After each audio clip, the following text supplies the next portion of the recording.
Okay, guys, just give me feedback if you can hear me or not. It's supposed to be live now, so I just need to check it if that is true or not.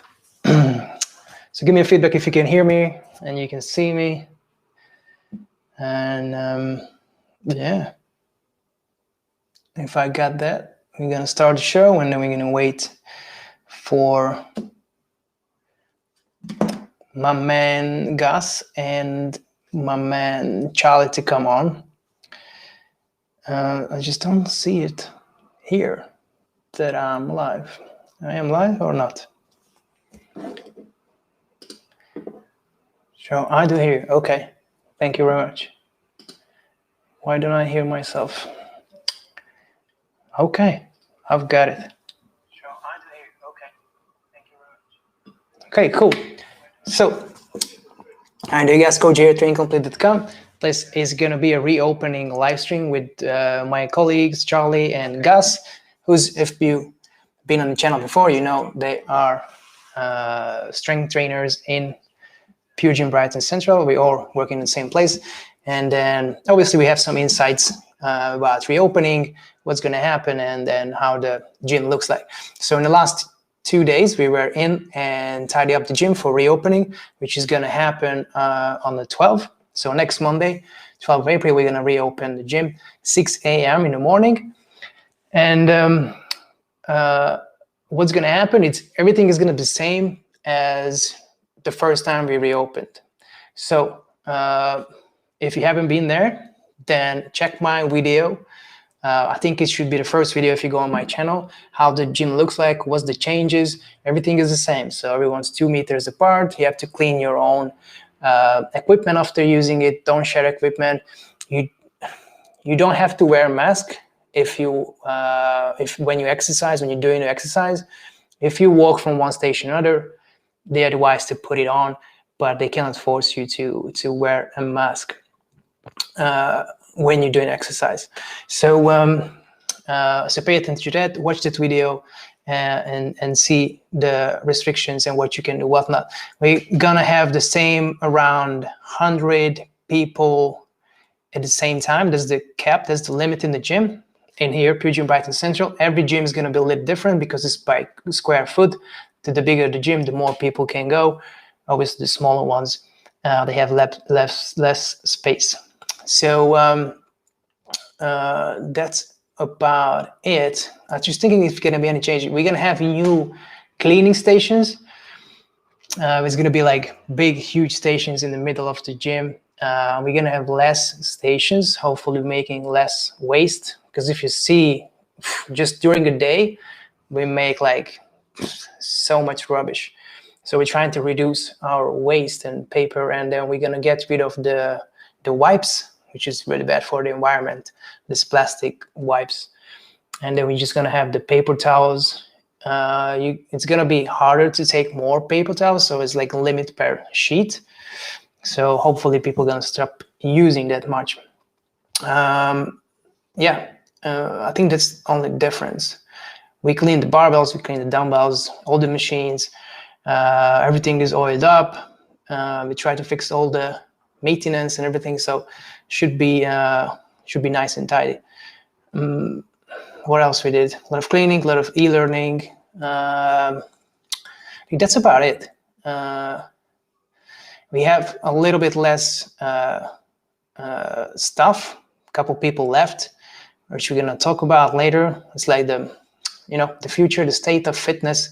It's a little bit, a little bit obviously tough year for most people, especially for new personal trainers. So if you're new in the industry, you started in the hardest time. We are obviously in this for 4 or 5+ years now. We can get through these kind of things a little easier. It doesn't mean it's easy for us. It's obviously hard for everyone as a business to stay on your feet when you don't have business, you cannot teach. Obviously it's a bit hard. Everyone if you just about to start your business, and then these restrictions comes very hard to build up a profitable business so you can make a living. it's already really competitive environment, but put the top of these restrictions, it must be really hard for new personal trainers. So a couple trainers left. So we're gonna have some issues with it. I have to hire some new people. So if you know someone, come and work with us. It's a really good team here in the Central, Brighton Central.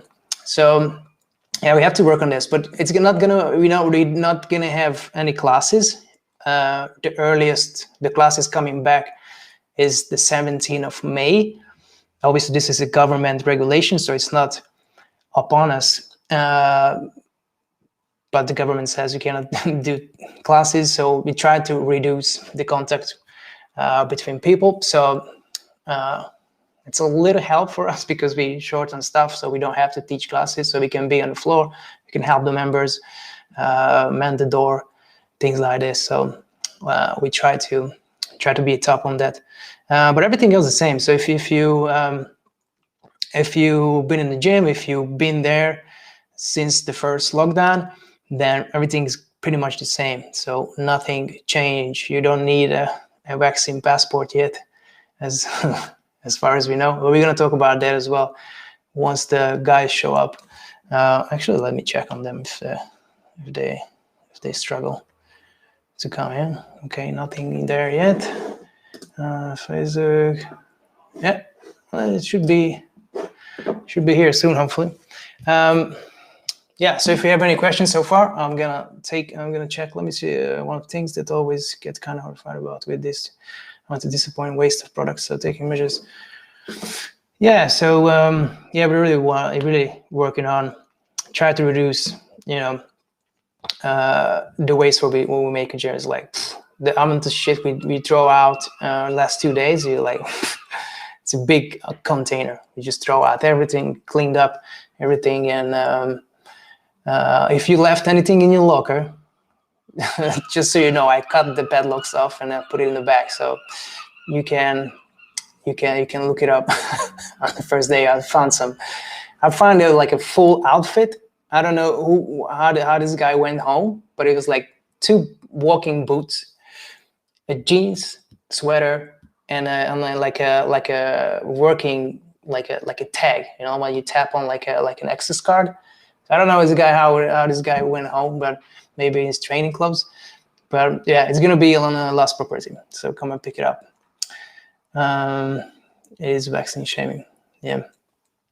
So Gus and Charlie should come on really soon. Hopefully, Gus can be quick this time.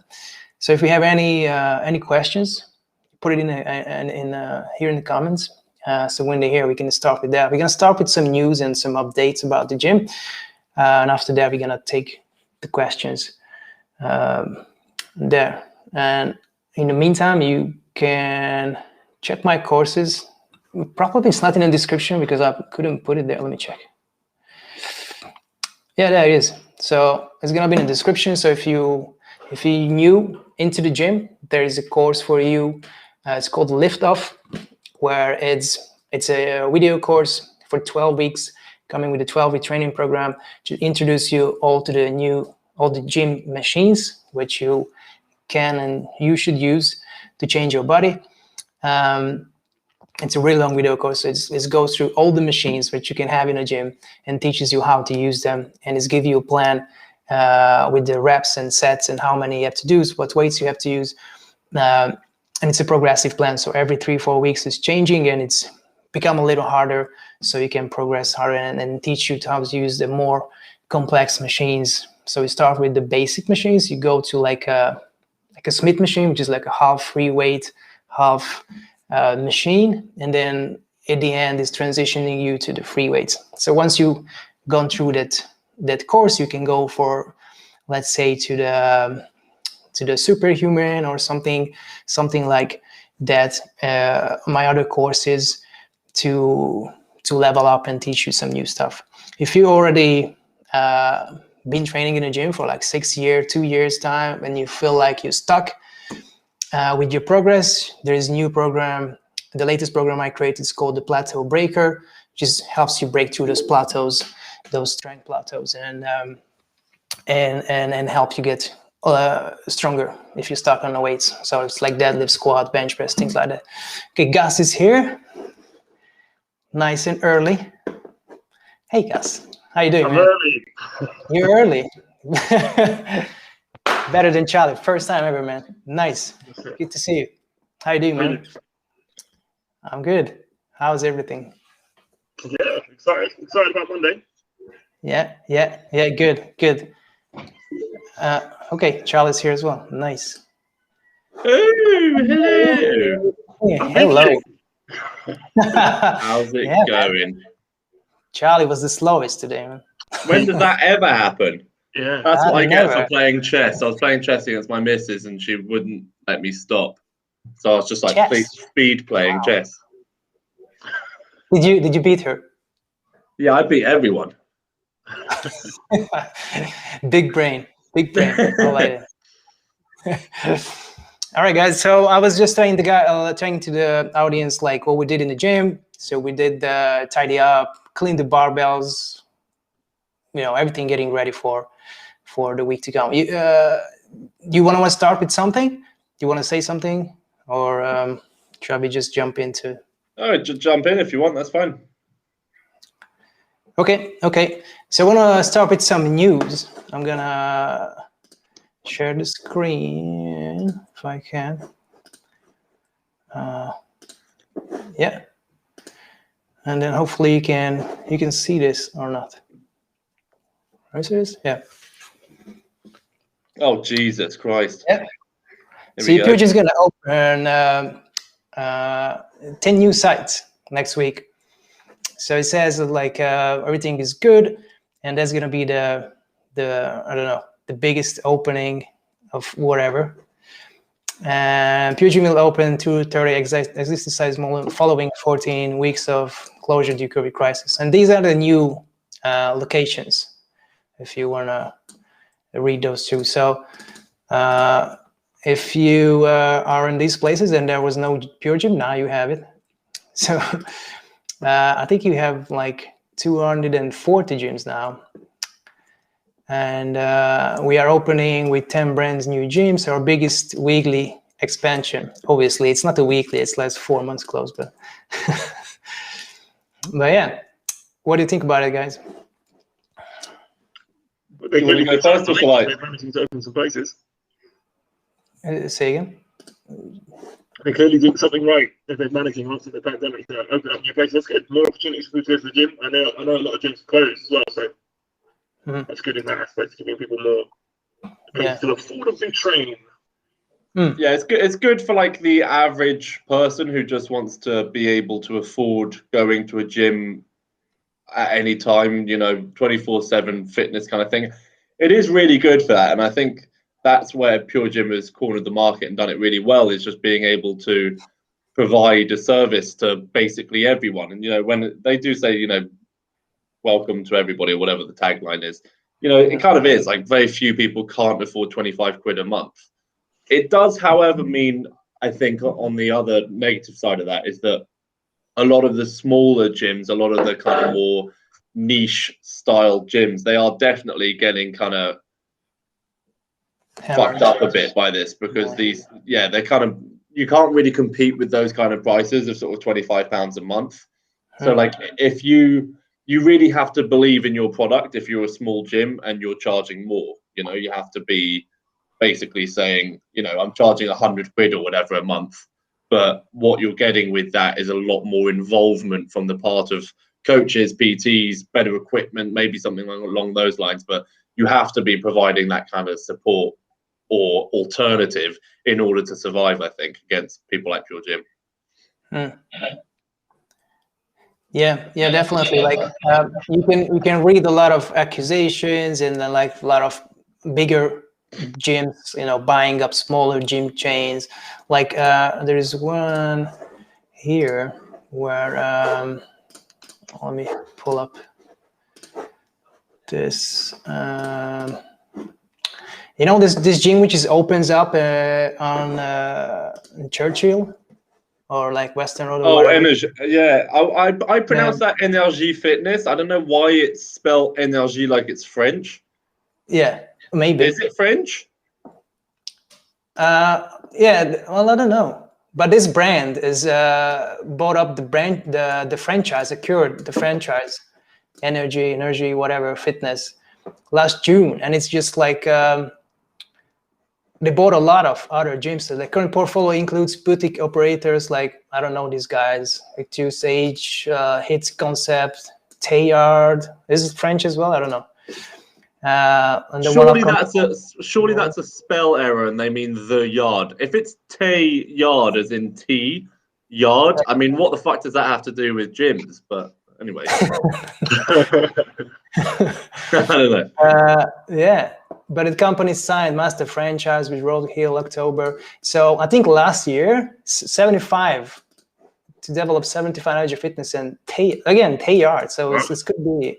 Location. Yeah, I guess it is called Tay Yard. Weird. It's in Spain. There are current 100 energy franchise sites and 50 Tayards open in UK and Ireland. Okay, I didn't know they were exist here. But anyway, so I think there's a lot of like this acquisitions acquires happening or happened last year, this year, and obviously we're gonna see like a lot of small gyms gonna disappear, either just go bankrupt or being acquired or something. Yeah, which is a shame for the like specialist ones. Yeah. Yeah. Just before we start, I was like talking about it, how tough it is for personal trainers, especially new personal trainers who didn't build up their business yet, and then this pandemic hit. And then, they opened a little bit, tried to build up again, closed again. So we lost a couple of our colleagues who were new, which this business is already very competitive, and you have to be not just a good personal trainer, but you have to market yourself as well. So you have to be a little bit like a full-on business. They have to be like good in marketing, good personal training. Yeah. You have to be able to talk to people. So you have to be good in a lot of multiple things, and if you're not, you have a lot of competition already, and plus this restrictions coming in, it's going to be really hard for personal trainers, and obvious for gyms as well. So if your balance sheet, you don't have enough cash to survive a year of being closed, then this big chains just going to come and just going to buy you up, which is obviously a shame. Like you guys, you sometimes train in, like, I know Charlie, you train like a strongman gym. Yeah. And sometimes you go to, is it in Shoreham or? Yeah, so I often go to South Coast Gym, which is in Shoreham. I think it's Shoreham. Is it Shoreham or is it Lancing? I always forget which one. Is it Lancing? No, I think you're right. It's Lancing. Sorry, I always get it mixed up. Yeah, it's Lancing Strongest Man. What am I thinking of? That's why I bloody completed. I should remember. I don't think we go that far when we go there. But yeah, there's a lot of those kind of gyms that are really kind of cool and funky and have different kits to what you would do in like a pure gym. And I think those almost manage a little bit better than the really small gyms, because those kind of gyms like South Coast, I think they're doing okay, partially due to the fact that, they have loads of different sort of stuff like Atlas stones and strongman equipment and, different bits of kit that you can't find in a commercial gym. But also the fact that they're in an area where there isn't a pure gym around, there isn't one of these big commercial gyms near there. So it can still double up as like a very normal gym, as a normal gym go, because there is enough space in there if you've been there before to just do your normal training. You don't have to, it's not like a studio style space. I really think it's those studios that are not necessarily studios, but very small spaces that are gonna really struggle. Yeah, the energy fitness up on Western Road, it looks very small and very, so like our GM said yesterday, it's very intimidating for new people who doesn't want to be looked at in the middle of the main road or something. A closed small space, it's a bit claustrophobic and a bit imposing, definitely. Yeah. That's good. Yeah, and obviously, like for you, Charlie, like strongman, you need a lot of different equipment to train, right? And I know you bought the half of the strength shop now. All of it. Yeah, because you just need a lot of stuff, and then obviously like commercial gyms doesn't have those, you know, those kind of different equipment. You have this, like, we have one type of bar and that's it basically. If you you know, if your sport is very specific, then you need a strongman gym. If you are dedicated to your sport, you kind of have to be willing to make that journey to another gym.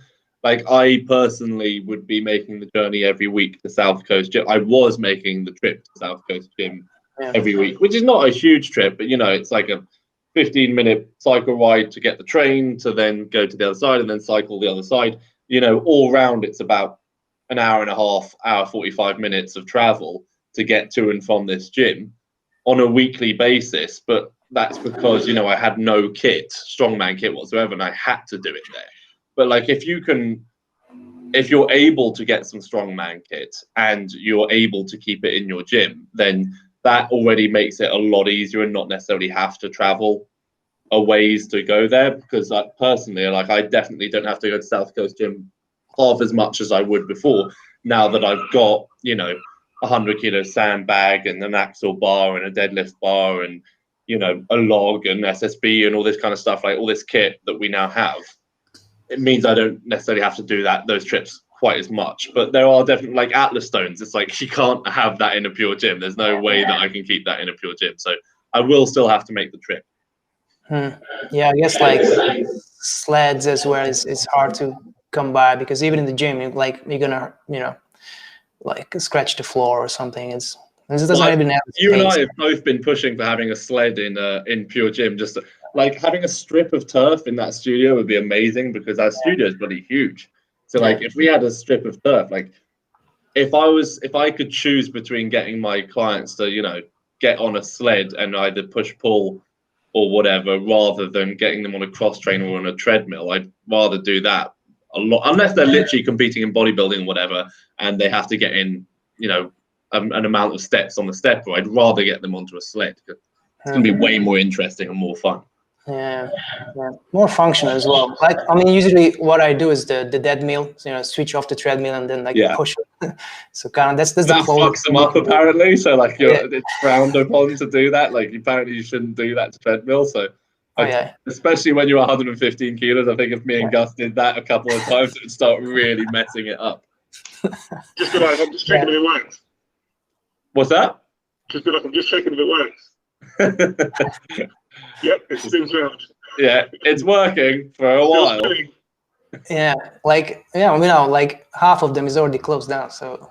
But that does make no sense though, in terms of the torque that you got on it.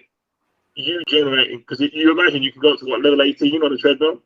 That's pretty quick, and there's no weight restrictions on it. So if I'm hanging here on 18 level 18, I think you can handle me moving the belt around. Yeah, so I think that's a maintenance guy who's like, oh, I don't like that. Don't do that. I think a lot of those technician engineer guys just don't want you doing anything that is not prescribed on the piece of equipment though as well, you know. That's not in the warranty. Yeah, exactly. Like another thing, like commercial gyms, for you guys, like you're reaching that level where do you have enough plates in the gym? We're not strong enough yet. Don't worry, we're not strong enough yet. We're getting there though. Like I keep thinking, like with some of the, you know, if I were to put bumpers right to the edge, we're getting around that weight kind of now with like a 300 kilo pull, and I think I'm almost hesitating about bringing my skinny calibrated plates to the gym if we get around that point, because then you could add another, you know, 100 kilos onto the edge with that much thickness added. Is it primal strength? Their weights are ginormous.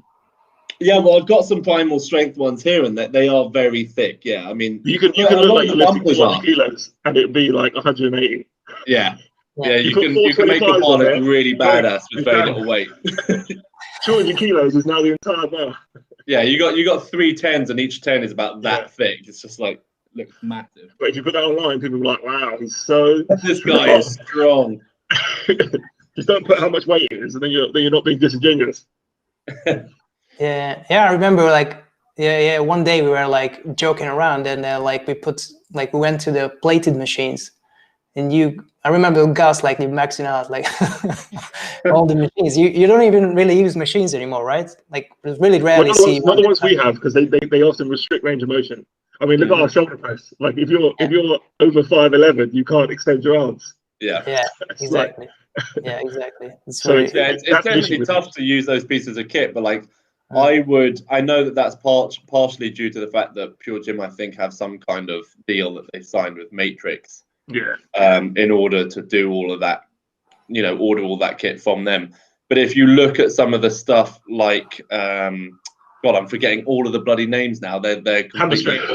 Yeah, hammer strength and stuff like that. There's just a lot more options and space and angles that you can play around with that tend to, in my opinion, be a little bit more interesting.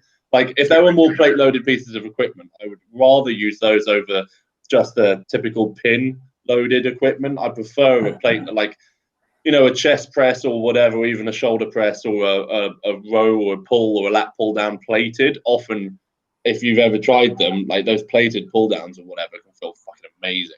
Yeah. Oh, look how I'm gonna connect the next news to this. So look at this tangent. Okay. Peloton completes $420 million acquisition to Precor. Remember Precor? It rings a bell. Precor. What is that? The Precor is like Matrix. Okay. They're doing this cardio equipment, like basically everything. Oh yeah.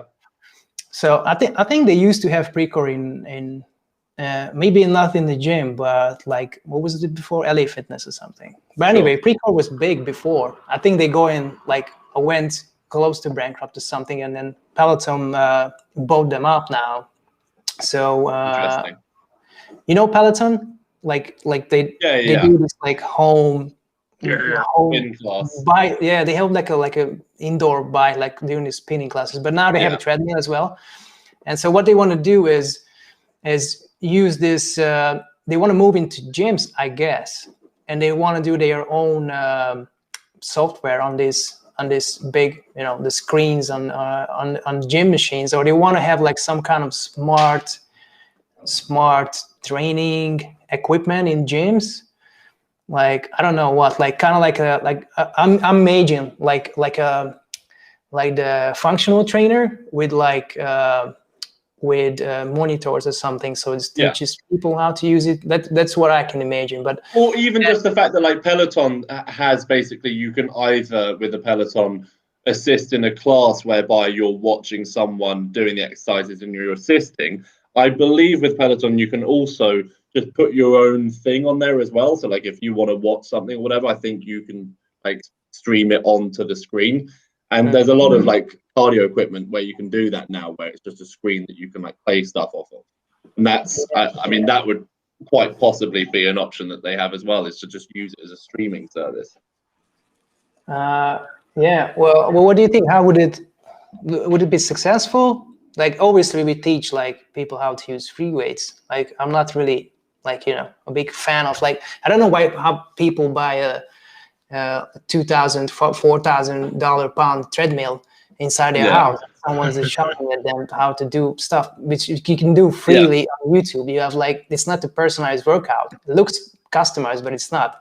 Obviously, it's pre-recorded video, but you can watch for free on YouTube, and then you can do the same without spending $4,000. So it's a little weird for me. Like, and I know if like in America it's a little different. If you have so much money and space in your house, you buy one. But I don't see like people's gonna use it. I know it's went up their product, like skyrocketed in last year. But as the gyms open, I don't know how, like, you can see a lot of times like people buy a lot of stuff, but they never use it, obviously. I just don't see how people, or why would people buy this big bulky machines in their house, especially neck flats or something. And because like people, they don't have money to buy it, but they like pay finance it. Financing it. It's the stupidest thing ever. Like you can cycle. I know like it's a really rare case where the weather is so bad, but you have to run or something. I don't know, maybe that case, but it's like running is free. You can just go outside. So yeah, I think there are cases though where like, to me, it does make sense. Like obviously getting your steps in and whatever, if you're trying to get 10,000 steps in a day, if the weather is terrible or it's raining, we are in England after all. I would understand having a treadmill in your house, and you just want to, and if you've got a screen or whatever, so you can just stream a series or you can watch, a podcast or something like that, and you can get your steps in and you're in your house and it's warm. That makes sense to me, but like, I don't know if it would be a priority to have that piece of equipment in my. It would probably be last priority as far as like what I would put in my house. The treadmill would be very low on the level of things that I would want to put in there. It's also the easiest type of running as well. I mean, it's the least. It basically helps you out. The way the belt works is it's typically far easier than running outside. Yeah. So it's slightly counterproductive in a sense. I think most people they think that it's some sort of life hack, that these people on the screen will get them in the best shape ever. Whereas the reality is, the people that we're looking up to on those screens probably spend half their time weightlifting. so it's to avoid that. But like, I don't really want to do that. But I like to run. I can run on the treadmill every day with someone saying, "You're great." But I mean, if you want to bring up your conditioning, though, I would say that like something like a rower, for example, is a great piece of kit. And like if I were to put a piece of cardio equipment or conditioning equipment, whatever you want to call it, into your house, like a rower is a great option, like a proper rowing, like a Concept 2 rower.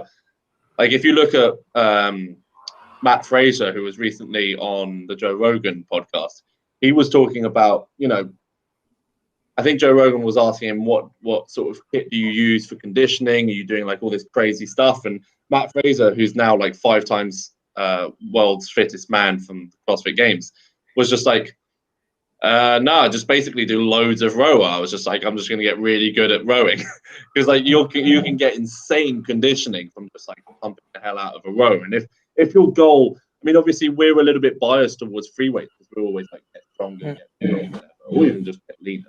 But like if your goal is to get better conditioning, and that is the case for a lot of people where they want to really improve conditioning, it makes sense that to me that you would get something like a rower, because you can get an amazing conditioning workout. Now, obviously you can do good conditioning workouts with weights as well, but if you like, even though kettlebells and everything like that can be great for that, to switch up and to use something like a row where you're going to get much less muscular stimulation and more just nailing your cardio, like hammering your conditioning, something like a rower can be amazing. Yeah, it's almost no impact as well, which is the bonus of that. Yeah, definitely good. But and I would be the happiest if I see people getting fitter and less obese, and everyone gets in like a normal body fat range. But the analogy what I used is, we see this in the gym every January. People come in, want to lose weight, want to get fit. The only thing they can do is treadmill or cycling. They go in there, in a month's time, they either quit or either hire a personal trainer to teach them what to do, or like why they don't see results. And it's usually we just teach them how to use machine, how to eat proper diet, and use less treadmill. So the problem in here that you don't just lose 25 pounds, or 1 month or something, or your time. You're gonna end up with a bulky machine in your house, which you probably never gonna use. Just put your clothing on it. Clothes on, yeah. But I would say that, like, I think there's an element of where, I mean, correct me if I'm wrong, but I think that if you were to look at the gym, even like 2-3 years ago, let's say 3 years ago, if you look at the gym in January, I feel like what you would see is just a ton of people going straight to the treadmills and queues at the treadmills, like people just queuing at the treadmill in January. Yeah. I would say now there is even, like, I would say, even if it's not necessarily treadmills, it might be classes or whatever, but I think there is still a lot more of an emphasis now on people like trying to try different things. Like so many, girls who don't necessarily feel super confident or whatever in the gym, might have still seen videos on Instagram of, Gymshark girls doing squats with a like 3-kilo dumbbell or whatever, but they understand that, like these are good exercises to do instead of just getting on a treadmill. You don't see a lot of fitness influencers just getting on a treadmill now. So I would say that there is more of a bias towards resistance machines, free weights and all that kind of stuff, rather than tons of treadmill all the time. But you know, there is a place for it, but I think it shouldn't be quite as center of all gyms as it is currently. Yeah, I think people are coming around to the idea of more of a balance. They've realised that the body composition that they think is desirable typically, not everyone, but typically is more of a shape than just about body fat loss. So I think what a lot of people realise eventually now is that yes, you can run on the treadmill and you lose a certain amount of body fat, but then the for lack of a better word, the sculpting afterwards, what they expect to see once they've shed that body fat, that isn't what actually is present, and then they realise, okay, that's where it's the ratio of muscle to body fat that I really need to start to work on. And I think with one good thing probably about social media is a lot more people spending more time in the weight section, and I think there has been a shift. Yeah. What we're looking at. Yeah. It's one of my clients. Yeah, and always it's nice to see. Like we were pushing this for years now to remove one of the treadmills off and put more platforms in or something. We were pushing this for years. It's probably, especially now, like we have a lot of cardio equipment and we cannot use half of it now because of the, you have to keep the distancing. Spacing issues, yeah.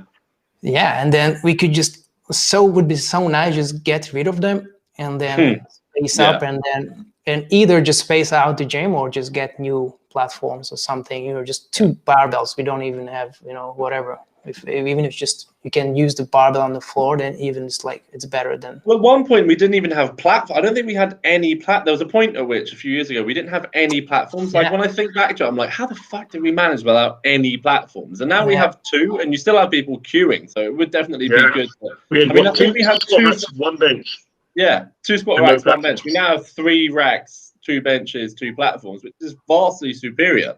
But now you see people, I think, queuing for weights. They don't queue for treadmills. You know what I mean? Yeah, it's going to be a fight to get a squat rack rather than a fight to get a treadmill now. Yeah. Someone said the same way we did. Okay, so but if you are short on space, then look at this. Oh Jesus, here we go. Les Mills uses hologram tech to masterclass video to overcome pandemic travel pains. Nice. So now you have a hologram, man. We are living in the future. Exactly. It's not creepy at all. New Zealand for shooting new videos. Those who have viewed the video, however, would spotted that latest masterclass releases to feature teams from UK, China, so friends. Yeah. What do you think? Do you see yourself in teaching people as a hologram? No. I mean, teaching people as a hologram is not too bad. I thought you could ask my opinion on Les Mills there. Yeah, I was going to be like, definitely no.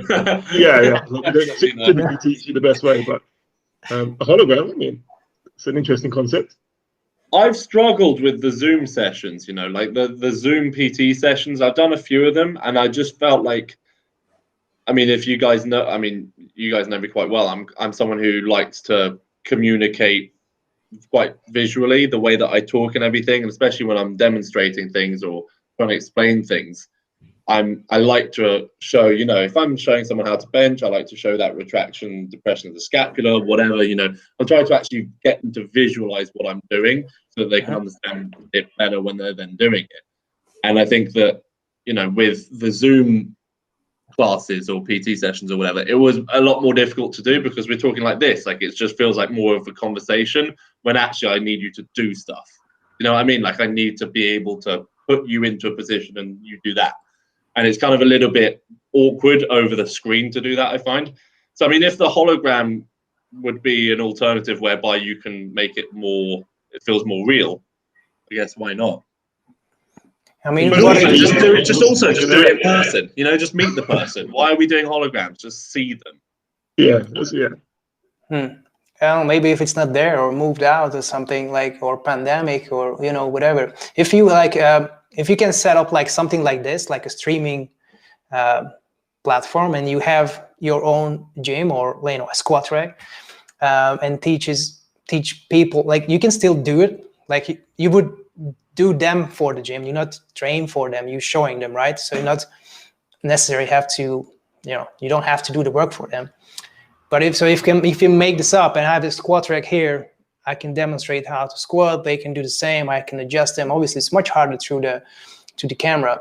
But if there would be a hologram, so whatever you film, it would like project to their squat rack. There might be like, this could be something like. Well, I mean, if it's projecting it as a three-dimensional image, if it was possible to do it three-dimensionally, that's when I think that kind of it can make sense, because originally when I was starting to learn how to powerlift and like squat and bench and deadlift, there wasn't that much information out there. I'd watch a lot of stuff, like if there's anyone watching who's interested in this kind of stuff. I think Mark Bell was like a massive source of information for me when I was starting to get into squats, bench, deadlift, and all that. And I think people like Kabuki Strength as well, Chris Duff, and they've got some great information. But it is on a two-dimensional screen because you're watching it on your laptop or your phone or whatever. So you're kind of seeing the angle that they're showing you. It would be pretty cool if you could go like, I can't really see, so you can like just walk around and just move around to the back of them, and you're like, oh, that's where his foot's going. Like that would be pretty cool if you could literally physically move around to like change the angle that you're looking at from. That would be pretty cool. Yeah. Then do we set precedent where we just never see anyone? Yeah, exactly. That's the danger. That's what I'm saying. Like only holograms from now on. Yeah, that's pretty dangerous. It's completely. It's like, don't worry, you make your friend. He's humans. there. He's just blue and pixelated. So it could be good for like people who are like, if you wanted to train, let's say like you wanted to train with Australian strength coach, and you weren't prepared to move to Australia, that would be pretty sick. If you could be like, you're training with Sebastian Orem, and he charges the same price because he's like literally in a virtual communication with you, and you're mutually holographic to each other. We're going a little bit into a tangent, but like potentially it's something there, in the next 50 years. Yeah, I know like the holograms now with like, like Michael Jackson, Tupac, stuff like this. So they are like a pre-recorded stuff and they just project it there. And then the people around act like it's live. Obviously it's not live. So I don't know when the technology is going to be there, which is going to be live, like a live stream. Yeah. And project a hologram. It probably will be though. I mean, I think it's not like out of the bounds of possibility that they would make it a live thing rather than just like, it's essentially the same thing. It would just be live rather than a recorded image. The problem is the projectors, so you have to set up the projectors from every angle and you have to project to one particular place. So whoever wants to hire you as a coach has to have the technology in their house, like every corner of their room is pointing into one. You cannot just walk around. But it probably wouldn't be in a house though. You could what it would be, talking about future businesses now, you'd rent a pod or whatever, and then you'd virtually have you'd be in a space where you'd have all the equipment virtually to do it, You'd rent a room to do a PT session with someone and they're not there. You're just in a room empty apart from the equipment and the guy's projected in the room with you. Who needs people anyway? This is some fucking. This is dystopian as hell, but I'm just saying what could happen. It's like the first Judge Dredd movie. Do you remember the first Judge Dredd movie? With Stallone. Yeah, we got to put the helmet on. Yeah. If you want to engage intimate relations, one must put the helmet on first. Yeah. I mean, that movie, like, it's nailed a couple things, man. It did nail a couple things. Like the cancel culture, the snowflake community, how's the wealthy suppress the poor people. So there was like a couple things, like how you cannot swear anymore, you cannot say whatever you want because they fine you. So I mean, that goes even further back. I mean, if you look, we're going to get into a political discussion now, but if you look at like George Orwell, for example, like George Orwell was a known lefty, but he got trashed for things like Animal Farm because he was basically saying this can go very wrong if it's pushed too far one way or the other way. We're controlling speech and we're controlling thoughts. Yeah, that's what the thought police. That was from George Orwell, 1984. The thought police. That's kind of what cancel culture is now. Yeah, we're getting close to this bill and everything. We're getting very close to that kind of zone. Yeah, let's sign a suicide pact, and if there's something that's a synonym to thought and a synonym to police that gets put into legislation, we will just do ourselves in. We're not going to be allowed to meet more than 2 people anyway. So yeah. Yeah. I mean, we can go back to last week's discussion about the COVID vaccine, because obviously everyone talks about this, the vaccine passport. Yeah. And the government's like the UK government, like constantly pushing it. No, it's not going to happen. But they're still reviewing a lot of tests, and I don't know if you saw the news. They're reviewing these companies who would do the passport. They say no, but they're still reviewing these companies of what they do and what not. No, until it works in our favor. Yeah. It wouldn't be the first time they say like, no, it's not going to happen, and it happens in the at the end. So well, Boris has done that quite a lot, where he was like, no, we're not going to do that, we're not going to do that, and then it happens. So yeah, we're still giving 300 mil a week to the NHS, though, right? Yeah, we are. Fuck the EU, we're giving so much more money to the NHS. The NHS isn't at all overrun at any time. Yeah, where's that happening? Yeah. Glad we did that. Yeah. Yeah. Okay, talking about COVID. I think we just lost some Brexiters. I think some Brexiters. Sorry. Go. Yeah, no worries. Technically, I wasn't saying either way. I was just ridiculing that statement. I mean, we just want everyone to be, free to use whatever they want. You don't want to have this scenario where you measure how good you are if you have a passport, or what can you do or whatnot. Yeah. But look at this. Like there was this study if COVID can trigger diabetes. And apparently there is 5% of patients were diagnosed with diabetes post-discharge. So I'm not going to go, it's a long study, but basically what they did is they tested people with COVID, and then if they had it, like 5% of them, they had diabetes before. They don't know if it's like triggered by just the stress, what the COVID did, or, they were already like pre-diabetic, they just didn't show, or the COVID is gonna bring up like a new type of diabetes where we don't know about it.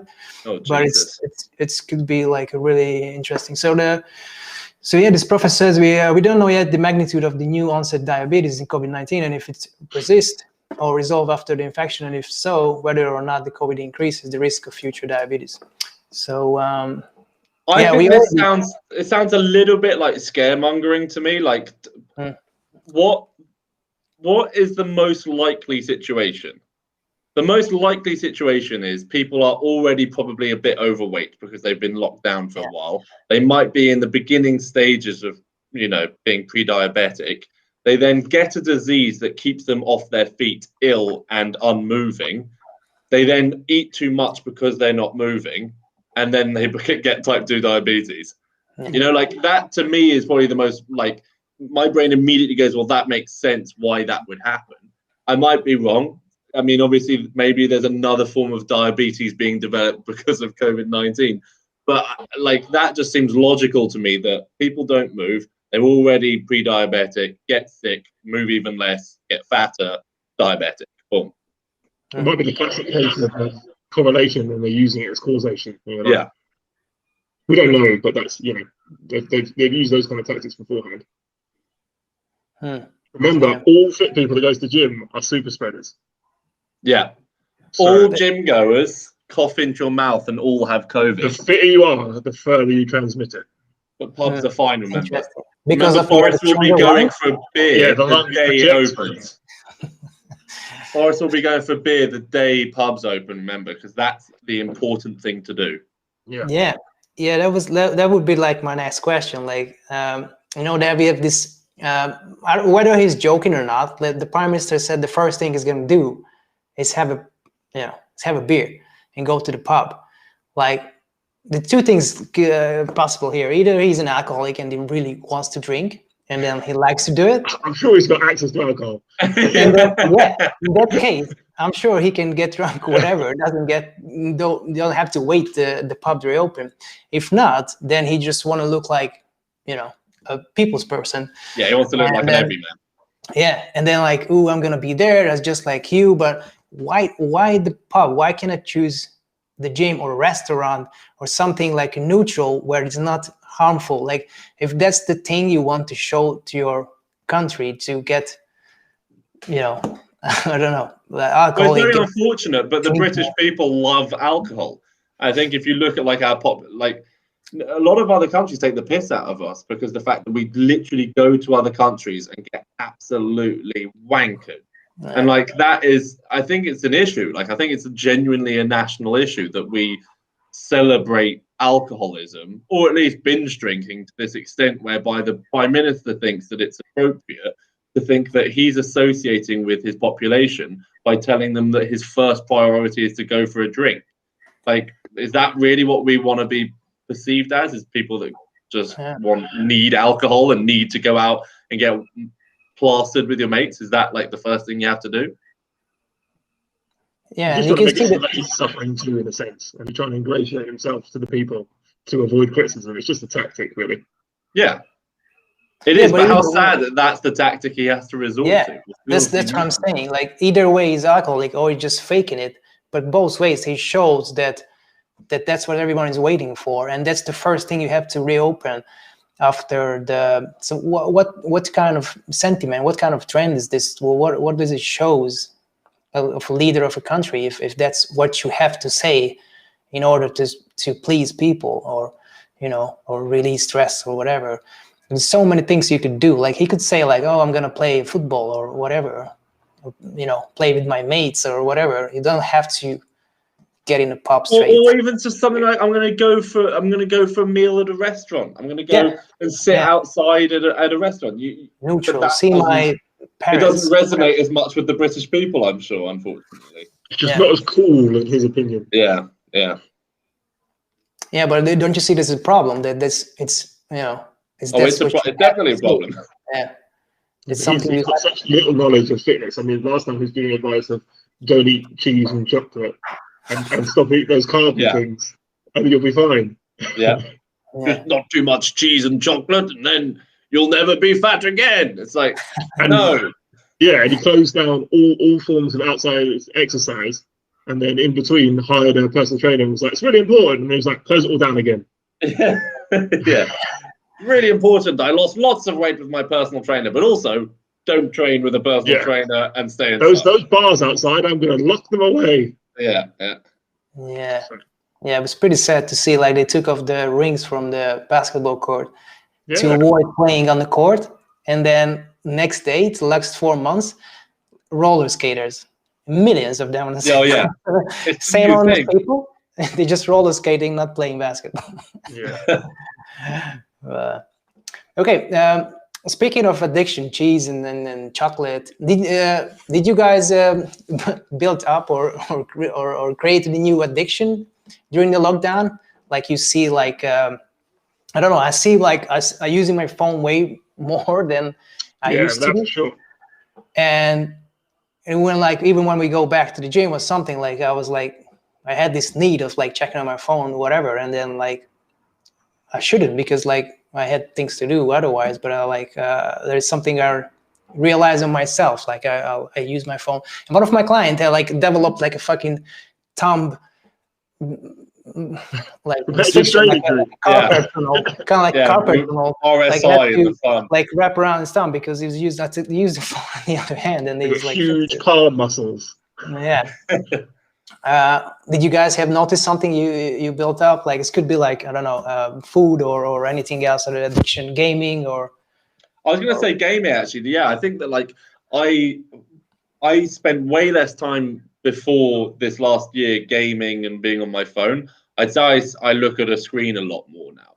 Like I've just got more time to play video games and just piss about and be on my phone. So, I'm often when I've got nothing to do, I'm just like, no, I'm just going to go straight down to my phone. Like, why wouldn't I? Which is a bit of a shame really, because it's obviously not the best thing for your mind and your mental health to be doing. It's a slot machine in your pocket. Exactly. And do you think it's gonna like harm you or restrict you any way to go back? Is it gonna hard to stop? I don't think so. Yeah, go on. You go on. Sorry, for me personally, I don't think so, because like I'm so, again, I harp on about this, but I just feel so blessed to do the job that I do, and I love doing the job that I do. I love how people react to getting, you know, fitter or losing weight or getting stronger or whatever. That like that is such a what's the English word for it? Bloody hell, it's so rewarding to do that I don't feel like I need necessarily to be on my phone or play video games or whatever, because I feel like to me that's more of a pastime. It's not so much an addiction. It's just like it gives me something to do. Yeah, like I guess you guys with the clients as well. Like I had this one girl who like had hurt his wrist, and then a lot of people, you know, starting to eating badly, you know, chocolates and stuff. So yeah, I know a lot of people. Yeah, cheese. A lot of people. Created like obviously like it's the pandemic is such a weird or unrealistic situation. Then I think it's changed a lot of people's life. Not necessarily. I know like stories who like the people who like actually had time for themselves now, and they started to train or started to, you know, I don't know, learn something new. But like this is like the 2% or something. But you have these stories where like finally have time for myself, and especially people who are a little bit introverts and they don't like to be around people anyway. They kind of like felt a little bit like free or more free than before.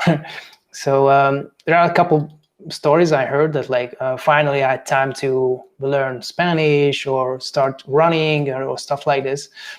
Obviously this is like a small, mostly like bad habits, and it's gonna be, I guess, hard to break.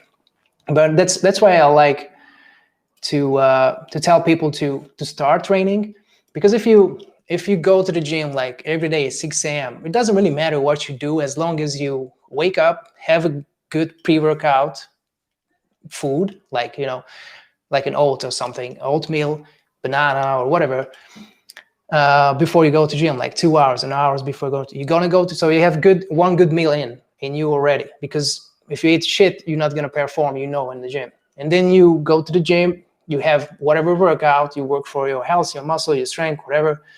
Then you go home, you have like a post-workout meal, shake or something. So you already like in the morning, you have 2 good meals in, you did something for your health. And you don't want to fuck up after, you know, you're going to focus on your food. You're going to go to bed early because you want to wake up and perform in the gym. So, but just like signing up to the gym or to go somewhere every morning or like whatever you go, it's good rhythm of the day. So it's just to prepare for the gym. You're going to bed early, get good meals in. You build good habits by being a gym goer. It pushes you towards one. I was exactly the same when I started, where I wanted to, you know, sleep more and I wanted to eat better in order to do better at the gym.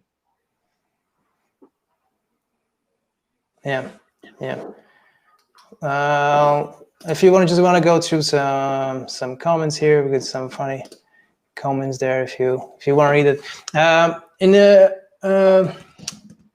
one of the questions, if you're gonna miss something in the gym in pandemic, guys, will you miss anything?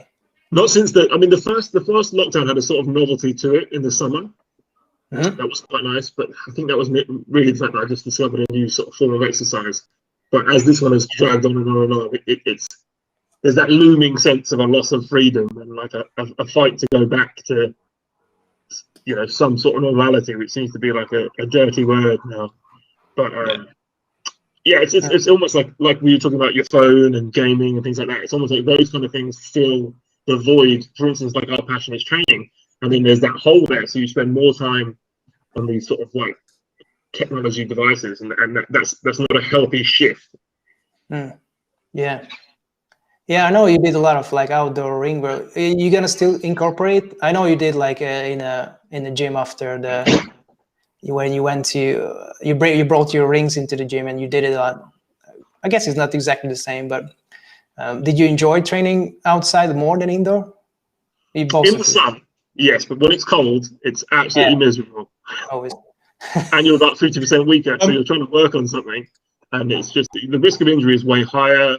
It's all a pain, really. There was a few times when me and Gus were training rings outside this winter, and it was miserable. We were just like we kept on wanting to cut. We fought through the sessions, but basically like a lot of the time it was 4 degrees or whatever, and in your head it's just like you're just like I just want to get through this. I just want this to be done as quickly as possible, which probably compromises the quality of your workout because it's so horrendously cold.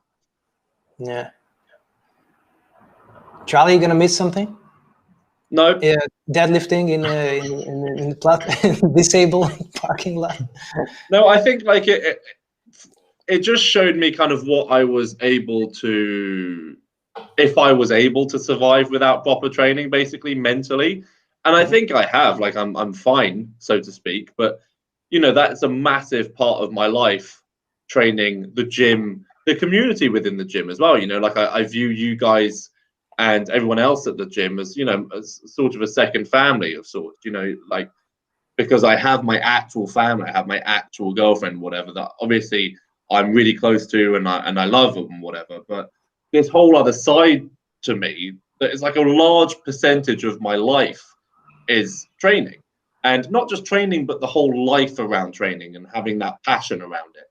And when I communicate with you guys on a daily basis in the gym about those subjects, about whatever, it can be dumb shit, but often around training, around the lifestyle. When you don't have that, it's a bit of a hit to not be able to communicate with those people that you're close to on those subjects and to be able to have that shared passion. So I think this is a great one. Empty streets, traffic. The no traffic was brilliant. Yeah. No traffic was the one. Like that was amazing. You go to work out somewhere and there would be absolutely empty, but this is brilliant. And then now there's like the school run. You're like, what's happened? Why is everyone here? Yeah, that's going to be weird when it gets busy again, definitely. Yeah, it adds on so much more time. You could leave like, I've only got 10 minutes to get there. You'd be like, oh, it's absolutely fine. Yeah. Now you're like, I'm so late. Yeah. I'm probably going to get like way closer to having accidents on my bike on my way to work just because I'm going to be like, what are all these cars? Yeah, there's almost like no threat. You're just like cruising along. Yeah. Yeah. Talking about the bike, he said like your quads were on fire on the other day. Ridiculous. Well, like I've been getting in like 3,000-4,000 steps in a day, basically on a regular basis, and very little steps. And let's just go up and down the stairs. Sorry? Let's just go up and down the stairs. Yeah, basically. And I go for a walk and I do stuff and go shopping or whatever. So I get a few steps in. But obviously, my goal has been to add weight. So doing minimum expenditure as far as cardio has not been necessarily a bad thing. But the fact that now my body weight has increased, and then where I was just absolutely hammering it, like 8 minutes it would take me to get from the other side of Kemp Town, which is where I'm at, to the centre of Brighton, which is a lot of up and down hills as well. Like I literally had to slow down to a snail's crawl to get through cycling to work. And I'm just like, I had no bag, I had nothing on me, I was just dying. So it's crazy how quickly you lose that kind of, not muscle memory necessarily, but that capacity to just pump blood into your quads when cycling. That's what I do love cycling for that reason. I think that people should, if they live in the same city as they work, try to cycle, because it's amazing. It's so much better than just like driving or whatever, because you just get that little bit of extra conditioning in, and it's kind of just especially like my recovery, I think ever since I started cycling to work has been vastly superior. I get way less DOMs because I did a massive deadlift workout or whatever the day before, and then I'm pumping some blood into my glutes, hamstrings and quads the next day for 15 minutes at a good pace. So then I feel like I'm walking around a lot a lot healthier than I would just being super tight and uncomfortable from heavy deadlifts or squats. It's just a mobile recumbent bike, isn't it, really? Yeah. Yeah, just, yeah. I mean, or in other words, an actual bicycle, Gus. You're like, it's a mobile recumbent bike. You mean a bike? So that's what all the bodybuilders and stuff say to recover. They go, get on the recumbent bike. Yeah, I suppose so, yeah. All right. They get onto Jesus. it, Or just scoot to work, and then only one leg gets worked, and develop imbalances.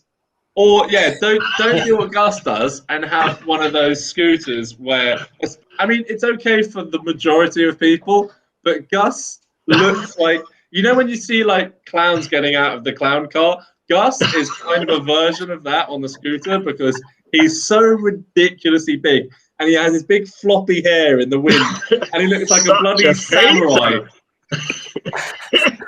He just looks so bizarre. He's just got these humongous shoulders. He's got this tiny little bar. And he's just. It's not very useful going uphill. I'll be brutally honest with you. It's not the best uphill mobile device. Yes. It's For highly. some it works, not for you. Yeah. Yeah, man. I was looking for this. It's electric skateboards or longboards. Man, so just one. I'd immediately fall down a hill. But it's like a longboard. They have like 7-inch wheels. You know, they're like big ones. It's Quite not like stable, skateboard. right? Yeah, they're If pretty you still stable. can't hold on to anything, like how many times have you like slightly misjudged something? Do you want to hold on to either the handlebars of your bike or a scooter? And then that's not there. You're like, oh, dead. But also, how do you accelerate on one of them? It's got a acceleration button you hold, basically. Oh, okay. It's pretty cool. It's a Bluetooth. Yeah, you have a Bluetooth like a, Okay. I don't know, like a remote control. What do you do if you drop that? Oh, you just die. Yeah, you die. If you drop it, you're like, well, going 30 miles per hour. You drop it and a small child picks it up and just pushes it to full power. You're just like, ah! Exactly. Yeah. I don't know. It looks cool, but it does look cool. For like the beach, it would be awesome. Like that promenade bit where you've got the smooth like tarmac and the cycle lanes, that'd be great. But anywhere else downhill, I think that's the end. But I think we just need to look at the now London Road assistant manager, Rosie, in order to know that skateboards are dangerous as hell in a town like Brighton, especially when you're going up and down those roads, which are pretty steep. Like, she had some seriously gnarly, I mean, she had that knee operation and everything. She had some seriously gnarly. She was cut her knee off, basically, from the knee down, almost sliced the whole leg. I mean, she's still got that massive scar through the knee. I mean, it's pretty hardcore. I mean, she can recover. She's got magical powers of recovery. Yeah, I don't know how her leg now looks like. It does now. It's because she trains all the time, people. So she recovered and bounced back well. Exactly. In fact, the muscle of her leg prevented her knee having permanent damage to it because it stopped the blade that she went into, essentially like a metal protrusion coming out. So it stopped it severing all of her tendons and ligaments. Yeah, but skateboarders like different animals, man. They fall so much and they just they just okay with it. I don't know how they do it. But if you start from a young age, it's a bit like you know when people hit their shins, like what's the term? Come on, martial arts man, tell me. When you hit your shins? Yeah, what's it called? The process of hardening the shin to take microfractures. Microfractures. Yeah, but there's a term they use for it. Oh, condition. I think it's just shin conditioning, isn't it? Really? Yeah, shin conditioning. Yeah. Yeah. I guess if you skateboarded from a young age, when your bones are a little bit more pliable, and you develop, because it's essentially whatever your bones are exposed to is what they can resist ultimately, with exception, like as long as the force isn't excessive. So if they grow up skateboarding, they'll have a far lower risk of breaking bones and injuries than if say that someone who just jumped on it and hadn't stressed their bones whatsoever. It's worth noting though that with things like microfractures, and I think Gergo knows a little bit about this as well. I think we've probably spoken about this before. You can only take so many microfractures before you overall have a much more severe fracture if you are then to have a fracture, because you don't go so extreme as microfractures. You can just go in terms of like weightlifting is a form of bone conditioning. It forces the long bones to adapt and be able to. You're increasing bone density, but with actual like the striking concussive action that you get on the shin, for example, like if you do that a lot, that's why those Thai fighters, you know, a lot of them start very young, finish young, because like you can only do that for so long before your shins are done, basically, and your knees are done, your elbows. Yeah, obviously there's two things happening there in martial arts. Or first of all, we call it like denerving. You kind of try to kill the nerve so you don't feel the pain in the first place, which is like a horrible process. You don't even have to kick anything. What martial artists do, they just have like a piece of metal, and you just like scraping your shin bone. Yeah. You don't actually have to hit it. You just scrape it so you get used to the pain. You can scrape it, but you can also do what Jean-Claude Van Damme did and just hit a bamboo tree like 40 times until you're screaming in the ring. Just make sure you're screaming at the end, and then that's much cooler. Yeah. Yeah, but that's why you what's his name, Silva? I don't know. Anderson Silva, yeah. Anderson Silva, yeah. When he broke his leg in half. Remember that? Like, it's disgusting, but you don't feel it when you kick to each other. So their nerves are dead. You just realize when you break your bone. And obviously what you do, that's the problem when you start a young age, is your bone is like it's soft. It's not hardened yet.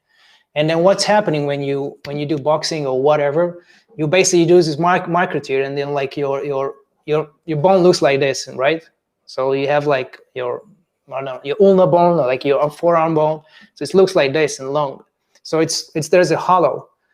So when you start breaking it, it's gonna look like a spider web inside, and that's how you strengthening. So you just filling up the hole in your bone. But if you start too early, your bone is not hardened yet, so you're not gonna cause those micro tears. Yeah. You have to develop a proper bone first to be able to fill up with more bone tissue. Yeah. It makes sense. Yeah. So I don't think just because you start skating earlier, you're gonna be more resilient. I think those people are already more resilient to pain. And that could be an element. Like I said, with any skill, you get better at moving the body in a way that you won't get harmed as much. So if you learn how to fall, that's the important thing. If you learn how to fall, that's important. I mean, me and Gogo have done that quite a lot in our self-defense classes, which is just like, how do you fall back? How do you fall forward? How do you fall to the side? Like if you're in a bar, club, pub, whatever, and someone just side pushes you and you're not at all expecting it, and your feet are together and you're in a normal standing position, you're gonna fall. So it's not like you're not always prepared and hunkered down to fight. So if you're just standing in a normal position and you get that hit from the side, and you know how to bunch up and fall on the side and roll through your side rather than just clapping your head into the floor. That's essentially in a way what skaters are doing. Like if you see skaters when they bail on a move, like they're trying to do a flip or a grind or whatever, and you see them land and they mess it up, they kind of just they don't stop, they kind of roll through the movement and then get back up. That's way more they basically just know how to fall better.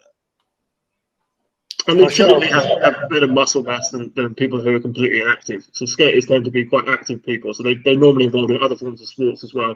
Or they're just not so sedentary and just on their phones the entire time. So they tend to have a little bit more protection around their joints and ossification going on. And probably not fat as well. So they're probably not putting a lot of weight onto those. Yeah, for sure. Yeah, so the weight is not so much of an issue as well. Yeah. Yeah, you see Tom Segura is a good example, wasn't he? Where he got knocked over in that dunk and just broke everything because he's reasonably heavy. Yeah. So he's 220 or whatever, but fat 220. Yeah. If you see those Parker guys, look, this guy, I don't know, who's jumping off bridges. It's literally full speed, jump off a bridge and landing just roll over like a cat or whatever. Crazy. It's it's defying physics, man. I don't understand how this does it. It's like Zelda mechanics, where no matter what cliff you fell off, you could just roll at the bottom and you'd be fine.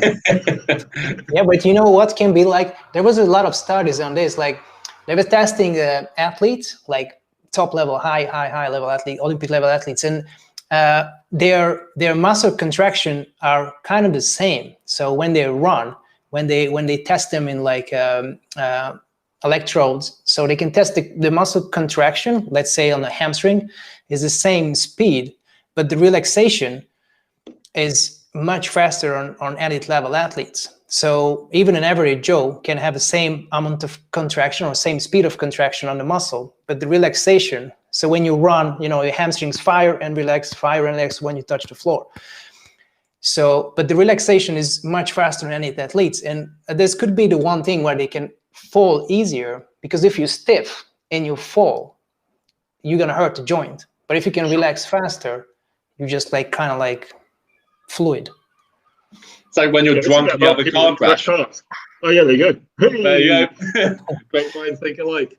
Yeah, when you're drunk, and you have a car crash, you're far less likely to have severe injuries or death than if you're sober, because your body doesn't tighten up like if you see it coming when you're fully sober. So you're kind of still relaxed, and your body goes with the movement a lot more. Yeah. Yeah, I used to have a friend who had a theory that if you're drunk, you like become invincible. So it was just always drunk. So it's like, look, if you get hit by a car, you just stand up and you walk. You just walk home. It's nothing happens. I think I've seen that advert. But you never feel the pain when you're drunk and you fall. I said, okay, let's see. It's like that guy who's coming back from the pub or coming out of the pub and he's literally hit by a bus. Have you seen that one? And he just stands back up and he's like, it's fine. Wasn't that a rugby player though? Wasn't that like an absolute No, unit? it's like an old dude. It's like an old dude that clearly looks like he drinks a lot, and he just gets smacked, like hit full on by a bus, and just gets back up and he just walks into the pub like, chill.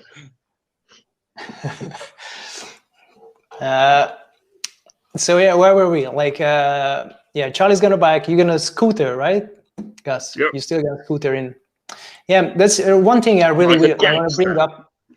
Tell me. I just said like a gangster. Yeah. Like a gangster.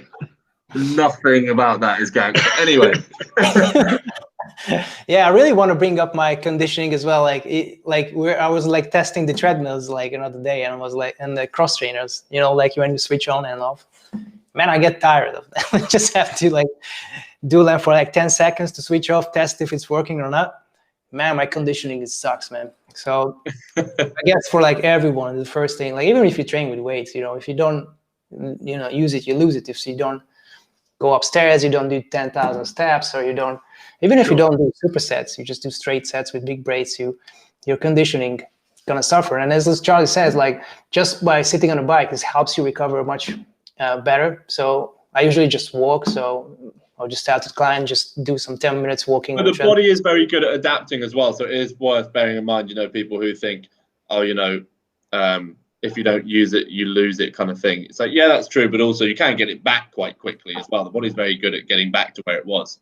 Yeah, typically half the time it takes. Yeah, conditioning is much easier to get back to. I think the way it goes is conditioning is the easiest, and then muscle, and then strength, I would say, or something like that. Possibly, yeah. I think you're right on the conditioning. And primary focuses. I think strength and hypertrophy are kind of comparable as far as how long it takes to get back. I mean, there may be some scientific studies around it, but I'm not familiar with them. Yeah, there are studies just like from personal experience, anyway. There is like a residual time where you, if you can squat 100 kilo today, then you only gonna lose like 2% in 30 days, and then start decreasing much more. So if you can squat 100 today, you can probably squat 100 in 30 days, or 98 in like 30 days time. Reps kind of the same. Like if you can, you probably cannot do like 5 sets. So you're gonna lose condition a lot. But for one rep, your max is not gonna suffer that much than your conditioning. Like your conditioning only lasts for like 15 days, and it's like dramatically start shooting down. And speed is the worst. So if you don't train speed for 1 week, you're done. You're gonna lose speed. So 100 meter, Olympic lifting, anything that nature, if you don't practice that, because it's technique, it's very, very technique based. So if you are like a high level sprinter, for example, and if you don't sprint just for a week, you're gonna be slower. So if you did a 10-second 100 meter, then next week is gonna be, if you didn't do anything, that is going to be 10.2 or something. So it's decreasing much faster than any other ability. Same with Olympic lifting. That's why I have to do like, at least 3 times, even if you're beginner, you have to practice. And that's why they suggest to do bow, snatch, and the clean and jerk together, because you just need to do it more often than anyone else, obviously. But if you just don't do it for a week or 2, you're gonna see you're not gonna be able to lift the same weight, even if on high level. I mean, the Bulgarians took that to a bit of an extreme by doing, multiple daily maxes. Yeah. But that was a bit different. They had the right idea in having high frequency for the Olympic lifts, as exactly as you said, like. For maintaining speed of movement, if you're not constantly doing it, you will lose it with Olympic movements, definitely. It just feels like if you don't do Olympic movements for a week and you come back to it, like it feels jarring to try and move quickly for a clean and jerk. I mean, that's what I found anyway. There was also a great study that came up with muscle and strength, which was about if you worked each muscle group, you say you did like a top set for each, right? And that was all you did. You did 1 top set for each muscle group. So you did 1 workout a week or whatever. So 32 weeks, if you just did that, you wouldn't lose strength or muscle. Yeah. As long as you kept the intensity. You basically have to do very little in order to maintain. Yeah, you just maintained it for 32 weeks, just doing the strength and hypertrophy, yeah. Whatever was worked. It even worked in the sense like if you were doing compounds and it gave enough stimulus to your secondary muscles, your biceps, so and so, you lost such little size. And you could maintain that for 32 weeks, just doing the bare minimum base, which is pretty good in terms of we're all quite like. I mean, that's like as well at the moment, isn't it? So that's a good sign. 7 months basically. You could do 7 months of like a 1 top set of something, and you'll maintain your strength, which is crazy if you think about it. And your physique, as long as you adapt your calories accordingly, but you'll maintain your physique. So that's a pretty cool. That shows you how good the body's at adapting. Yeah. Is this the study when they have like 3 groups and one was doing maintaining exercise, one was just active but not lifting weight, and the other one didn't do anything, not even walking? Because like I saw this study, and then obviously who were like just keep doing like 1 set of everything, they kept their muscles. But interestingly, who were just active, so just get up and walk, like playing basketball, you can do like any activities, but don't lifting weight, they still kept a lot of muscle. Obviously, who didn't do anything, not even 10,000 steps, they lost mainly everything. I'm not sure if it's the same study, but that works in principle, because like if you're playing basketball, if you jump and typically you'll have no inhibition, so you'll jump as hard as you can to get the ball or to try and dunk or whatever. That's still going to be almost like a maximal impulse, isn't it? So the theory behind it is as long as you're supplying those muscles with some form of stimulus that is close to maximum. It doesn't have to be a max weight, but in terms of like a set of 8 that is your form failure you reach at 8. It's the same principle. So you play a game of basketball, you're sprinting. I mean, you're going to lose in terms of lower body. You're going to lose almost no mass if you're playing basketball, because you're essentially a sprint is an amazing builder for the hamstrings and the quads and the glutes, and in turn it's going to work your core and lower back and all the rotational drills. So that jumping, all of those aspects works on the same thing. I'm not sure it's the same study, but I'm sure there's multiple of them. But that's there's definitely crossover there, though. Yeah. It's much easier to maintain the muscle than the build, obviously. And obviously, there was another study just to connect to this is that's how much time you need to get back if you lost. So you roughly need like half of the time which you got off. So if it's like 10 weeks, you need like 5 weeks to get back where you were before. So it's pretty good. So muscle memory is a real thing. Yeah. And for those who are interested, the same goes for anabolics as well. I mean, the same is. I do like to bring in pharmacology into the conversation occasionally, but the same thing goes when you're trying to build size using anabolic steroids. It takes twice as much to build as it does to maintain. If you build your size or strength with anabolics, if you then go into a TRT or a cruise or whatever, it takes half the amount that you were using to build that size to then maintain that size. But the controversy on that, there was this study where they had, I think, 4 groups. 1 who were training naturally, 1 who were not training naturally, or not training at all, and 1 who is training using steroids. and not training using steroids. And I know which study you're talking about. Yeah. The group who were doing nothing, just taking steroids, built the same or more muscle than the one who were training without. Yeah. That's why you could literally just take testosterone replacement therapy and build the same amount of size as someone who's training naturally. When I say TRT, I really do mean TRT as well. I don't mean like a blast. I mean like, 200 mil or whatever a week, which is not a huge amount. And you could build the same, and that's why you see these young guys and they're so tempted to take gears, because it is highly effective, but it's also then you've got to think about the health consequences of that. Yeah. Well, when would you start taking like TRT? Age. It's to each their own, obviously, and it's about also just look at your bloods, because I've got guys who are 20 who are hypogonadal, and they should be on TRT. It's bad for your body, and and I say it's bad for your body to have low testosterone. If you have low testosterone and you're in that 300-400 nanogram per deciliter range for testosterone, you're not in a good place there. You're going to feel like shit. You're not going to feel like you have much energy. You're not going to be able to perform in the gym. Your libido will be low. Your brain won't be functioning at high capacity. Like, everything that could go wrong will go wrong by having low tests as a young man. So if you're in that, I would say to everyone, get bloods. If your blood work is showing that your testosterone and free test is in a normal range, then there's absolutely no reason to do it. But if you past the age of 40, I think it is, your testosterone levels start to drop 2% per year. So over a decade, your testosterone levels have dropped considerably. They've dropped 20%. And that's where I would say, okay, well, it's time to start maybe thinking about TRT, especially if you're talking within a performance context and you do want to maintain some level of performance. Then I do think the TRT is going to be a useful intervention, but should really be done on a needs basis. It doesn't need to just be thrown in. There's a lot of guys in the industry who are throwing around, oh, it's a medical procedure and I'm doing it because I need it. It's like, nah, you didn't.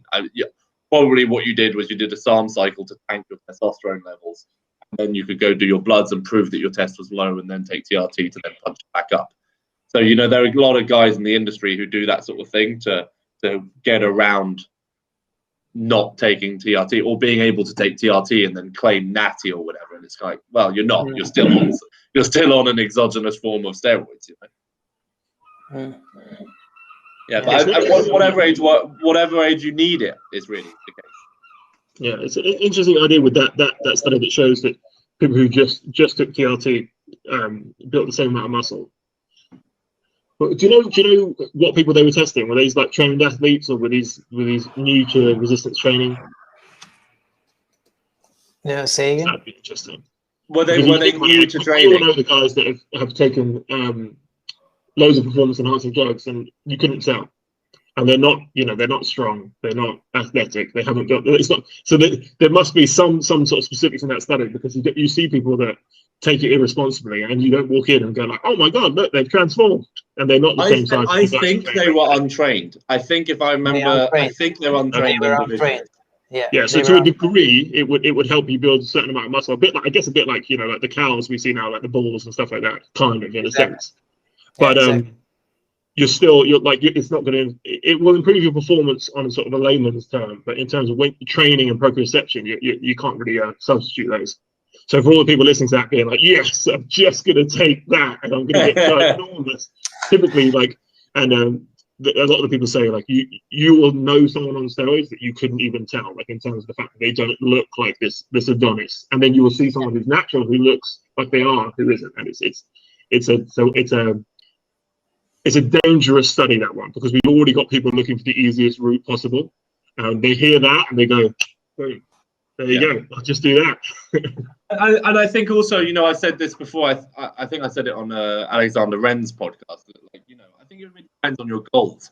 And if you've been training for a while and you find that you are obsessed with training and that your goal is a form of not necessarily athletic, but like a physique goal, if you want to hang with those guys, anabolics are inevitable.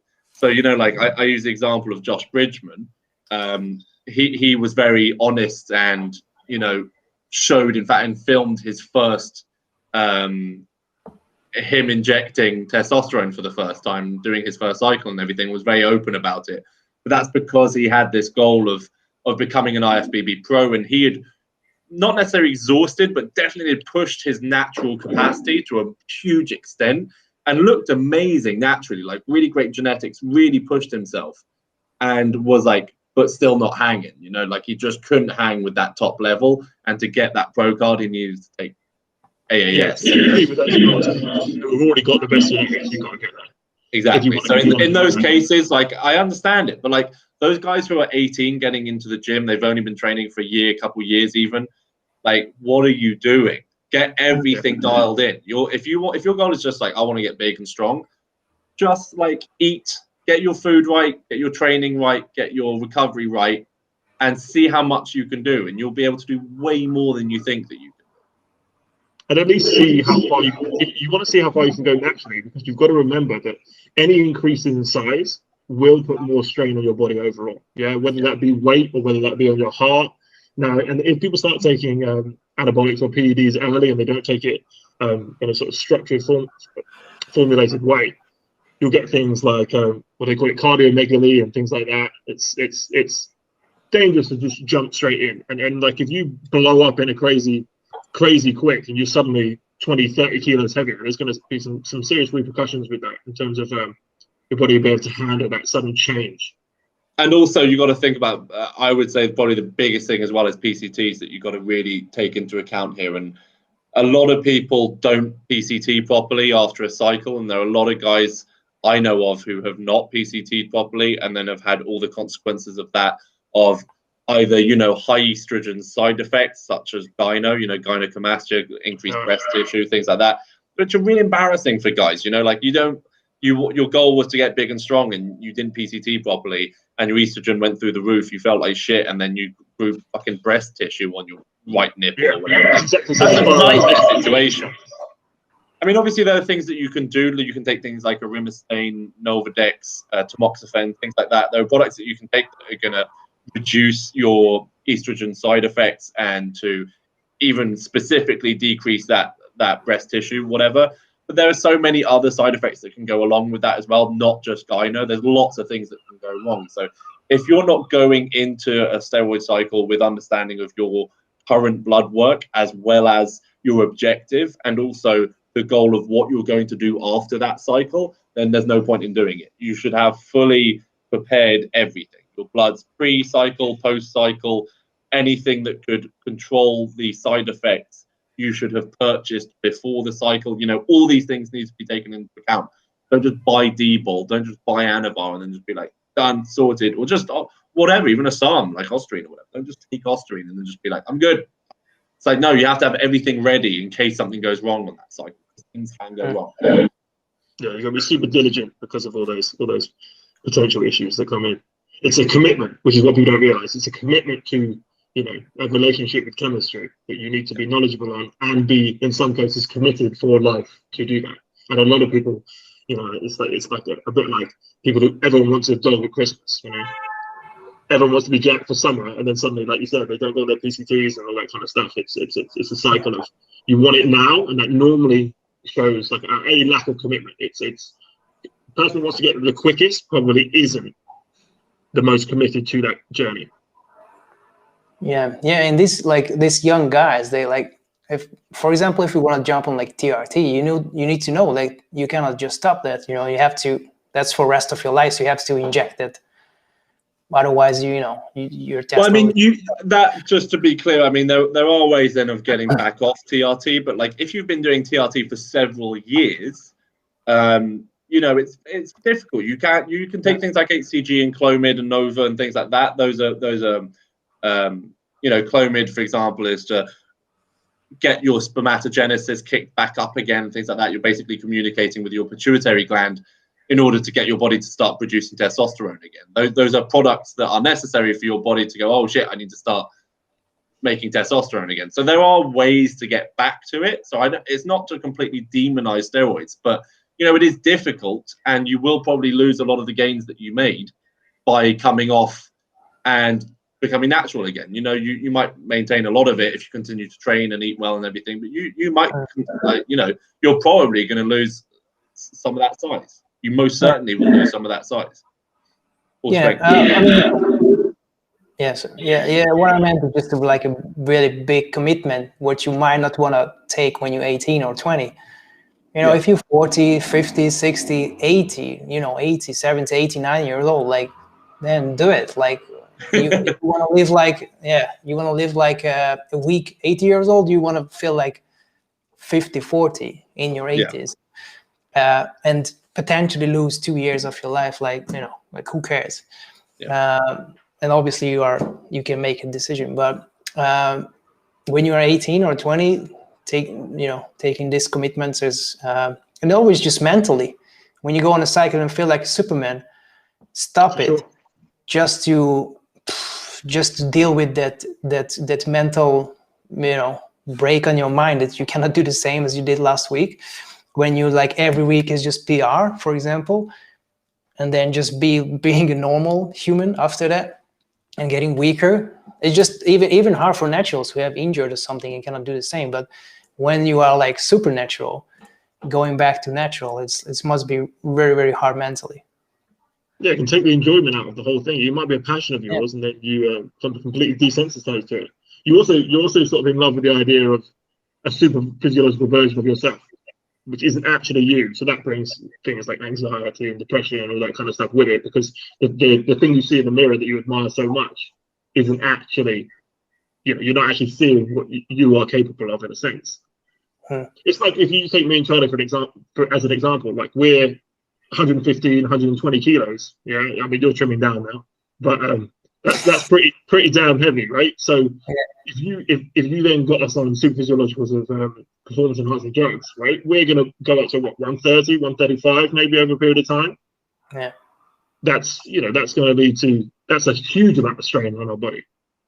We're already sort of we're on the heavy scale of it, and then you add in those PEDs, and now suddenly. But that's why I would say as well, like, like for me right now, when my body fat percentage is not low, I'll be honest with myself, it's not a good place to be starting a cycle. Like, I've never done gear before, so I'm not going to just presume for everyone. But typically, the general advice that I would give, obviously not a medical professional in this case, but like, if you're looking to start a cycle, don't start a cycle if you're fat. If your body fat percentage is high and your bloods are already shit, you're going to tank your cholesterol levels. Like, you're going to tank your lipids. You're going to tank your blood pressure. Well, I say tank, but like basically just ruin your blood pressure by increasing it quite significantly. If you go onto a cycle and you're already fat, your blood pressure will be high. You're making it even higher by going on cycle. So if you're thinking about getting on a cycle and, you've had some training experience, or like a significant amount of training experience, I would typically say, and your food's good and all that kind of stuff, make sure your blood works are good before you go on to that cycle, so that you can prepare to like it will get tanked a bit by doing that, but then it's okay, because you can then recover afterwards potentially. Sure. Gogo's disappeared. We've lost him. You had enough. It's just you and me now. This is our podcast. We've taken charge. My camera died. But can you hear me? We're gonna have to call it in a minute, guys. Yeah. Okay. Yeah. Just I want to shoot the last. Oh, I can't hear him. Question. Can you hear him? I can hear him. Yeah. Oh, I can't hear him. No. Can you? No. I can hear you. Okay. That's not good. He can't hear you though. I'll just relay everything. I'll be a translator. Yeah. Okay. Tell Gogo I'm going to go and have dinner. You can. He's going to go have dinner, he says. Oh, you can hear me. Okay, and what's Gogo saying back to me? Oh, he's gone. He's gone. He's gone, that's why. So the question what I wanted to do from this is you can hear He's me? back again. Yeah. No. Oh, I can hear you now, Gogo. There you go. I think you were disconnecting. That was the issue. Probably me. Okay, so last question. If you can you increase your testosterone naturally when you start training? That was my, lead out question. Well, I know the answer, but I want you to answer.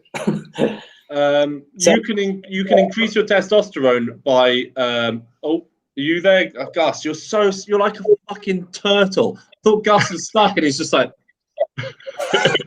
what do you want me to do? Dance around? Yeah, be like me. Be dynamic. On this phone anyway. I have to get so close and just get dialed in. Yeah, you can increase your testosterone again, like as I was saying, as far as being overweight. If you're overweight, your testosterone is going to be relatively low, because that can just by being overweight, you're going to tank your testosterone levels, and your estrogen will probably be a little bit high as well. So drop your body fat percentage to a healthy level. Too low as well can be bad. So if you're a guy and you're super skinny, you're like 7% body fat, and you have no muscle on you, you're going to have low testosterone as well. So get into a healthy range as far as your body fat percentage. That's going to improve it massively. Also have a micronutrient-rich diet. Make sure that you've got sufficient micronutrients in your diet in order to maintain a good testosterone level. And that, if you don't have vitamin D3 and stuff like that in your diet, add those things in. That's going to significantly improve factors that will contribute towards increasing testosterone levels. Also training, what I wanted to mention is weight training is going to increase your testosterone level, obviously, and good diet. Yeah. On the other hand, for ladies, do they have to worry about they're going to have high testosterone?